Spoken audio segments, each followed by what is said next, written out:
Remember Valentine's Day last year?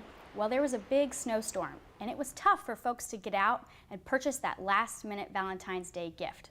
So this year, avoid any type of Valentine's Day disaster and prepare ahead of time. Folks are looking at spending upwards of $200 on Valentine's Day gifts this year, and you don't need to be one of them.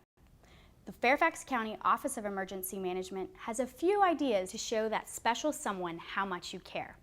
Our first idea is a bouquet of flashlights. Roses are so last year. Everyone in your family needs a flashlight in their car and around the house in case of an emergency. You can even provide them with an emergency backup charger. Our next gift idea is taking last year's candy box and filling it with small essentials folks would need during an emergency.